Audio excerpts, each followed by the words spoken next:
پرندوں کی وہاں پر چوکیاں ہیں، اور وہاں پر خدا یسوع مسیح نے ان تمام باتوں کو وہاں سے صاف کر دیا، ان چیزوں کو خدا یسوع مسیح نے الٹ دیا، اور یہ خاص حصہ جہاں پر یہ خرید و فروخت ہو رہی تھی اور یہاں پر یہ کبوتر فروشوں کی چوکیاں تھیں، یہ غیر اقوام کا احاطہ تھا۔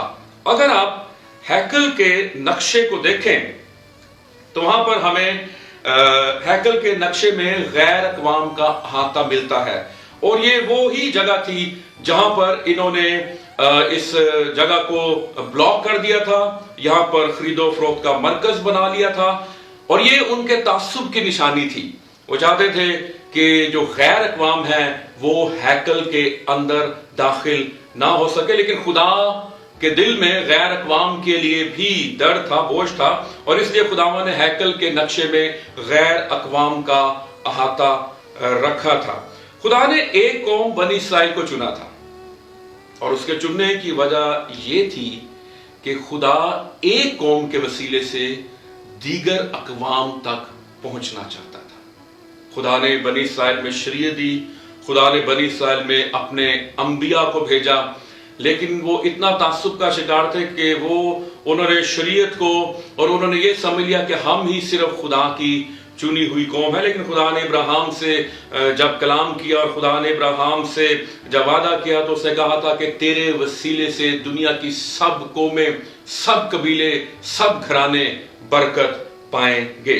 اور اس کا ایک اور منہ بولتا ثبوت یہ ہے کہ خدا نے یونا نبی کو نینوا شہر میں بھیجا جہاں پر اسوری قوم تھی، اور وہاں پر خدا نے غیر اقوام کو اپنے نبی کے، اپنے پیغام کے وسیلے سے بچا لیا، اور یہودیوں نے اس حصے کو بند کر دیا تھا جو غیر اقوام کا احاطہ تھا۔ خدا یسوع مسیح نے جب اس جگہ کو صاف کیا، رکاوٹوں کو دور کیا، تو اس کا مطلب یہ تھا خداوند یسوع مسیح غیر اقوام کے لیے اس ہیکل کے دروازے کو کھول رہے تھے، اور ہیکل میں اس وقت وہ ہستی موجود تھی جس نے اپنے بارے میں کہا تھا یہاں وہ ہے جو ہیکل سے بھی بڑا ہے۔ ہاللیلویہ۔ خداوند یسوع مسیح نے ہیکل کو صاف کیا، غیر اقوام کے احاطے کو صاف کیا، اور یہودی قوم اور غیر اقوام کے درمیان جو جدائی کی دیوار تھی اس کو گرا دیا۔ اگر ہم غلطیوں کا خط اس کا 3 باب اس کی 28 آیت پڑھیں تو ہم جانتے ہیں کہ جو خداوند یسوع مسیح میں ہیں، خداوند یسوع مسیح میں آ جاتے ہیں، نہ کوئی مرد رہتا ہے، نہ کوئی عورت رہتی ہے، نہ کوئی یہودی رہتا ہے، نہ کوئی یونانی رہتا ہے، اور نہ کوئی غلام رہتا ہے، نہ کوئی آزاد رہتا ہے۔ خداوند یسوع مسیح کو قبول کرنے سے یہ ساری تفریق کی دیواریں گر جاتی ہیں۔ اور خداوند یسوع مسیح نے اپنے جی اٹھنے کے بعد اپنے شاگردوں کو غیر اقوام میں منادی کے لیے بھیجا۔ اس نے کہا سب قوموں میں جاؤ اور ان کو تعلیم دو، اور جو ایمان لائے ان کو باپ اور بیٹے اور روح القدس کے نام سے پانی کا بپتسمہ دو۔ متی کا نسب نامہ اگر ہم دیکھیں تو اس میں بھی غیر اقوام کے لوگ ملتے ہیں۔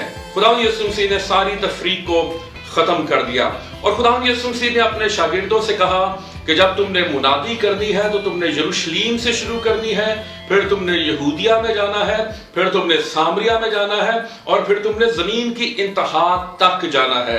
جب خداوند یسوع مسیح یروشلیم کی بات کرتے ہیں تو اس کا مطلب ہے کہ اپنے گھر سے منادی شروع کرنی ہے، بشارت، اور پھر جب یہودیہ کی بات کرتے ہیں تو اس کا مطلب ہے اپنے پڑوسیوں کو بشارت دینی ہے، اور پھر جب سامریہ کی بات کرتے ہیں تو اس کا مطلب ہے کہ اپنے دشمنوں کو بھی انجیل سنانی ہے، اور پھر زمین کی انتہا سے مراد یہ ہے کہ دیگر اقوام میں بھی ہم نے انجیل کی منادی کرنی ہے۔ ہاللیلویہ۔ اگر ہم کرنتھس کے پہلے خط کو دیکھیں، اس کے 3 باب کی 16ویں اور 17ویں آیت، تو وہاں پر خاص طور پر ہمیں پتہ چلتا ہے کہ جب خدا کلام کر رہا ہے اپنے لوگوں سے اور اپنی کلیسیا سے، تو وہاں پر لکھا ہے کیا تم نہیں جانتے کہ تم خدا کا مقدس ہو اور خدا کا روح تم میں بسا ہوا ہے۔ اگر کوئی خدا کے مقدس کو برباد کرے گا تو خدا اس کو برباد کرے گا، کیونکہ خدا کا مقدس پاک ہے اور وہ تم ہو۔ اس کا مطلب یہ ہے کہ